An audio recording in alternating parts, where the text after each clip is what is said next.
right, fair warning, this one's gonna get weird.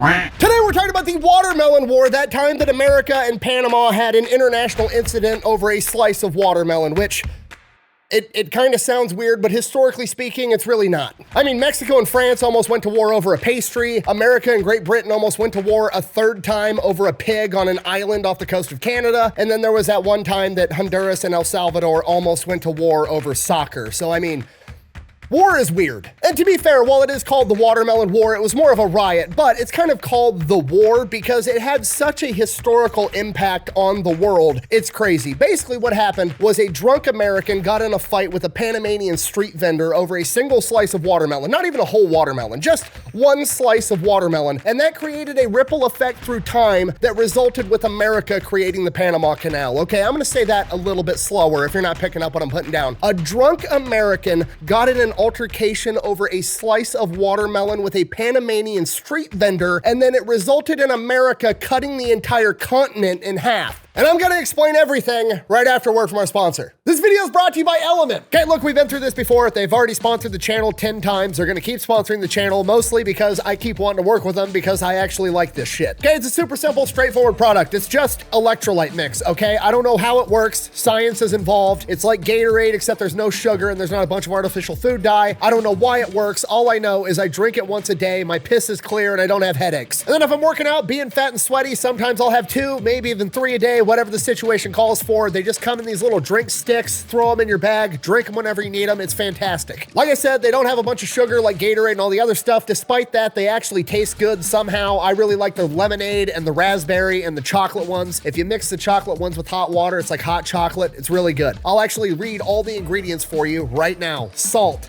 citric acid, magnesium, potassium, natural flavors, stevia extract, the end, manufactured in the USA. And if you're like super ultra health minded and you don't want the stevia extract, they have a raw version where it just tastes like salt. You mix it with your water and then it tastes like salt water. But hey, your piss is gonna be clear and you won't have headaches. You do you. So if you want to give Element a try, head over to drinklmnt.com/fatelectrician. I'll have that link down below and you're gonna get a free sample pack with every order. Let's get back to the video. All right, our story begins in the 1840s, and at this point in time, Panama is not a sovereign nation like it is today. Panama is owned by basically what amounts to today Colombia, and the two countries together are known as New Granada. And Panama in particular is very important at this point in time as well as today because the Panamanian Isthmus, it's only like 46, 47 miles to cross from the Atlantic to the Pacific Ocean. And it seems counterintuitive, but even though the Panama Canal doesn't exist yet, it's still the fastest way to get from the east coast of the United States of America to the West Coast. The reason for that is you have 2 options if you want to go from like New York to San Francisco, right? You can A, get in a covered wagon, and then you can drive your covered wagon all the way across the United States of America through cowboy country where bandits are trying to rob you, through Indian territory where Native Americans are rolling up on horseback, shooting giant fucking toothpicks at you the entire time. And if you make it, the entire voyage takes you like 6 months. Option B, you can go to New York City, hop on a boat, take that down to Panama, walk 47 miles across the Panamanian Isthmus,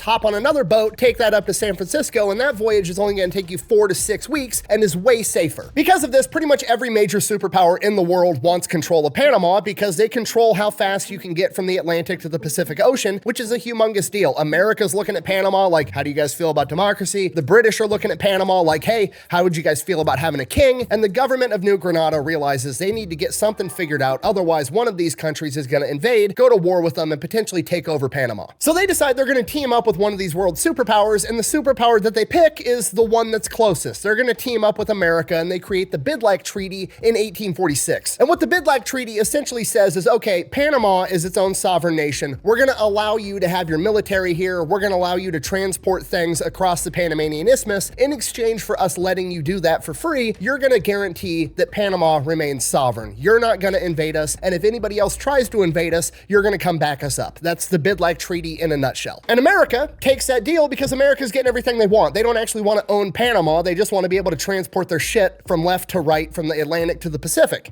Damn good deal. And for a while, it works great. People that want to migrate from the East Coast to the West Coast do it through Panama, and then the main reason they end up using this entire thing is so that they can transport mail. So the US mail that's going from New York to San Francisco actually travels down to Panama. The Postal Service throws it on a donkey, throws it in a canoe, takes it across the Panamanian Isthmus, loads it on another boat, takes it up to the West Coast. But then somebody in California strikes gold, and suddenly the California gold rush starts, and the traffic going through the Panamanian Isthmus to get up to California explodes exponentially. Now there's tens of thousands of people making this voyage so they can go up to California and try their luck at panning for gold. Then somebody gets the bright idea, hey, we've got thousands of people that want to get transported 40 miles across this Panamanian Isthmus as fast as possible so they can get up to California. If we make it faster for them, we could probably make a lot of money, so they start building a railroad. Now, instead of having to trek 47 miles across some donkey path, you're just going to be able to board a train, drive it 47 miles, hop on a boat, you're good to go. So they start building this railroad. They employ a ton of local Panamanians to build the railroad for them, and it's a humongous boost to the Panamanian economy. That's where everybody's making all of their money. It's going great. Then to support the railroad, there's all kinds of other businesses coming in. They're throwing up hotels, they're throwing up bars, they're throwing up casinos, so people have stuff to do in that area while they're waiting to board the train, or once they get off the train, they can buy more supplies, whatever the case is. So they're throwing up a bunch of businesses as well. And fairly quickly, it's like this little tiny America inside of Panama. There's all these different businesses. You've got all these travelers coming through, spending money. It's an economic powerhouse. But we all know the saying, more money, more problems. I'm pretty sure Gandhi said that, but regardless, because of all this new money coming in, people and organized crime come in to take advantage of it, and there's a bunch of Panamanian bandits that are robbing people and disrupting the construction of this new railroad, so that pisses off the railroad company. So the railroad company hires a guy to solve the problem, a guy by the name of Randolph Runnels, who was a Texas Ranger up until this point. Just for the record, everybody thinks a Texas Ranger is like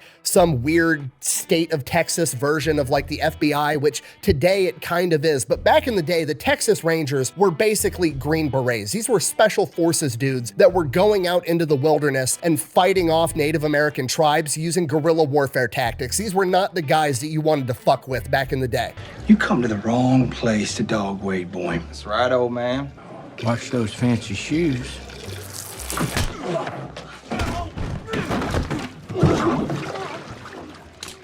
It's a real mess you get at point blank, but I'm happy to do it for you. So Randolph Runnels and his boys come in and they start capturing and killing all of the bandits, so much so that the locals end up referring to him as El Verdugo, the hangman, and everybody's absolutely terrified of him. He's notorious. And that pretty much puts a kibosh to all of the bandits. And then the railroad gets finished and all of the local Panamanians that were building the railroad get laid off and basically get told, okay, thanks for building our shit, now fuck off. So now the railroad's making a ton of money. All these local businesses supporting the railroad that are also owned by Americans, bars, saloons, the whole nine yards, they're all raking in a bunch of money as well. And the Panamanian locals have just kind of been kicked to the curb. There's like this little America that they're no longer allowed in. They can't afford the property there. They can't live near it. They're no longer reaping any economic benefits of it. And because of this, there's a lot of resentment from the locals towards this new American business, which, to be fair, completely understandable. They built the fucking railroad and now they're not benefiting from it at all. And to be fair, I have no historical evidence to back this next part up. This is me assuming a couple of things, but I'm gonna go ahead and assume that the Americans that were coming through and traveling weren't super respectful of the local Panamanians, because you gotta realize the Americans that are coming, these are all people that are like, okay, we have like cobblestone streets and streetlights in a modern society in New York City. I'm gonna risk all of that. I'm gonna move out to the wilderness in California and risk my entire existence on my ability to dig up a shiny fucking rock, okay? These are not risk-adverse people. These are people that are willing to gamble at all. So I'm assuming when they show up, they're not being respectful of the local population, and I would assume that makes it 10 times worse. Okay, I don't like it when people come into my small town and increase the wait time at the local restaurant. I definitely don't like it when they're being drunk assholes about it the entire time. That's just common sense. So that's what's going on in the background leading up to the Watermelon War. Then on April 15th, 1856, a bunch of Americans get in from the boat. They're waiting on the train to come pick them up. They've got a layover. One of these Americans is named John Oliver. Here's an artist rendition of what I believe he looked like. And John Oliver, like most Americans, determines, okay, I gotta sit here for a couple of hours waiting on this train to come pick me up. I'm going to the bar so I can get hammered. So him and his boys go out to the bar. They start drinking. They get absolutely obliterated. And it just turns into the movie The Hangover. They start bar hopping from bar to bar. And as they keep hopping from bar to bar, they keep getting further and further away from the train station. And the further away from the train station you go, the more and more it starts to look less like America and more like Panama. We don't have no beer beer,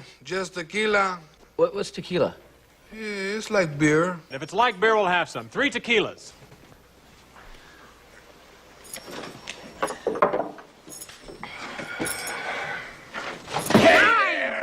Now, somewhere along the line, they cross paths with a Panamanian street vendor that's selling slices of watermelon by the name of Jose Luna. And depending on which source you want to read, there's 2 different versions of what happens next. Version number 1 is that John Oliver is being a drunk asshole. He walks up, grabs a slice of watermelon from Jose's cart, just starts eating it, and refuses to pay. Version number 2 of the story is that Jose Luna kind of does the tourist trap thing where the local street vendor comes up and like makes it seem like he's giving you a gift for free, and then after you put it on or you start eating it, he then expects you to pay him. Regardless of which version of that story it was, the fact of the matter is Jose Luna now believes that John Oliver owes him a dime for this slice of watermelon, and a dime for a slice of watermelon at this point in time is an outrageous sum of money.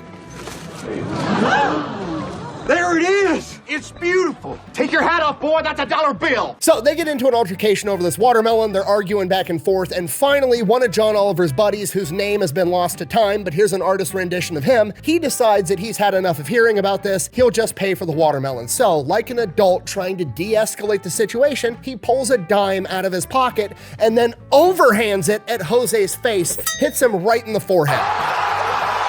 At this point, Jose, pissed off, pulls out a knife, to which John Oliver, being the American in the situation, does what Americans do and pulls out a gun. So now we've got a standoff, okay? Things are tense. Everything is frozen. We've got a knife. We've got a gun. They're standing there. Everything's going fine. Everything's going great. This is the point where everybody's like, okay, you got your dime. We're gonna leave. We're clearly the assholes here. Everybody can just go about their merry way. But then one of Jose Luna's buddies, whose name also has been lost to time, so we're just gonna go ahead and call him Hose B. Hose B jumps in and tries to grapple the gun away from John Oliver, and during this altercation, the gun goes off and shoots an innocent bystander. Oh, get! Ah, you mother...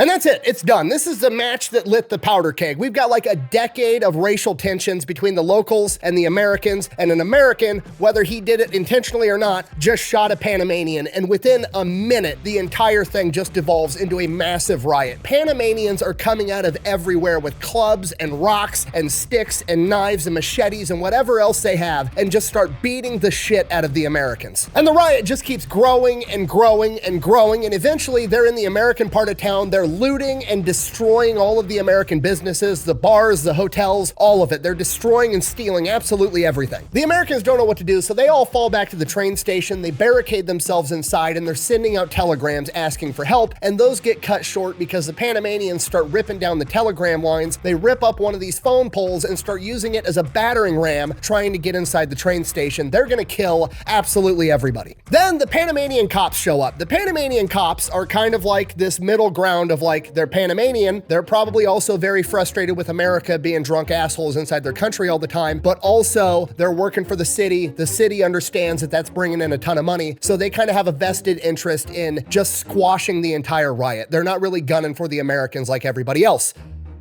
Yet. As the Panamanian police are trying to break up this riot, one of the Americans from inside the train station shoots out the window and shoots one of the Panamanian cops, at which point the Panamanian cops are like, oh, hell no. Oh, hell no!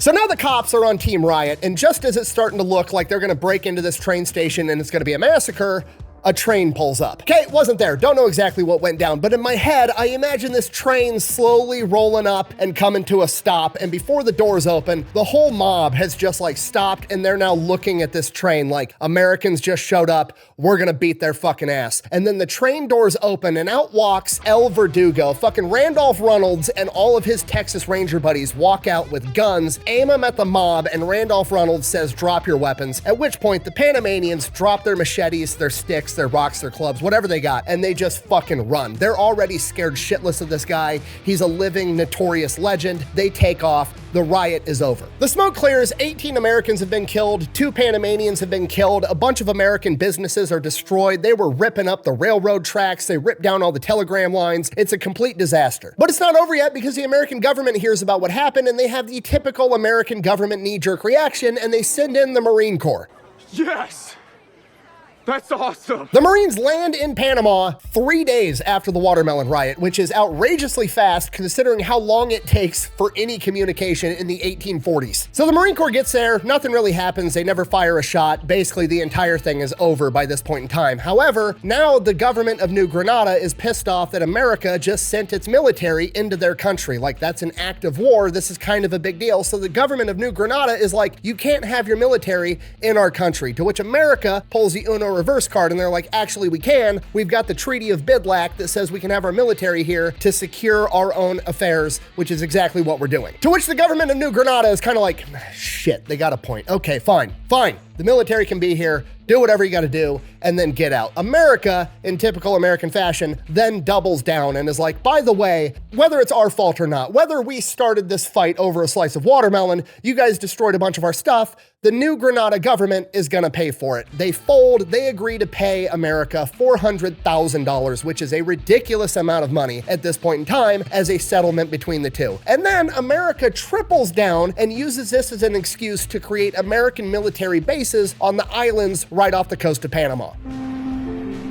So now America has military bases right off the coast of Panama, and they have the diplomatic justification to be able to use their military anytime anything is going on the Panamanian Isthmus that they don't like, which they end up using and deploying the Marines like 15 more times over the course of the next 5 decades. So now we're in the early 1900s, 1903, America's got a president by the name of Teddy Roosevelt. Here I come. Oh, here I come. And Teddy Roosevelt decides he wants to build the Panama Canal. He wants to be able to drive his boats right through Panama to go from the Atlantic to the Pacific and vice versa, and that's what he wants. So he goes to the Colombian government. The New Granada government has been renamed to the Colombian government somewhere within the past 50 years. It's the Colombian government now, doesn't matter. So he goes to the Colombian government and asks for a treaty so he can build the Panama Canal, and the Colombian government refuses. No.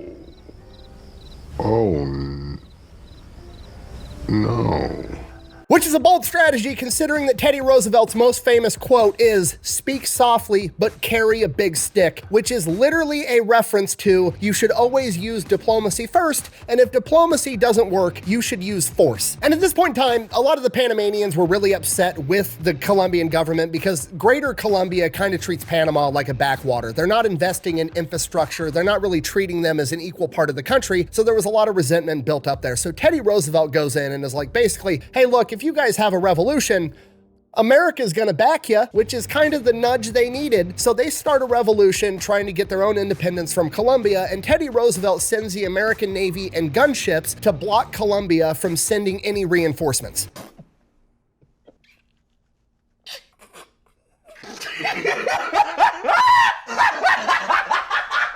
Because of this, Colombia doesn't even really try to stop the revolution. They're not able to send their military in there, and the entire revolution is relatively bloodless and non-violent. And Panama becomes its own sovereign nation, and you're never gonna believe this, but the new Panamanian government is willing to sign a treaty to let America construct the Panama Canal. What are the odds of that? What are the odds of that? And there you have it. That is the story of how some dude found gold in California, which led to an American getting drunk in Panama, getting in a fight over a slice of watermelon, which led to Teddy Roosevelt cutting an entire continent in half. The more you know, I guess. Thanks for watching. Best way to support the channel is go buy some merch, maybe pick up some Echelon Energy, go check out Pepperbox. Links for all of those are over at thefatelectrician.com. Quack bang, out.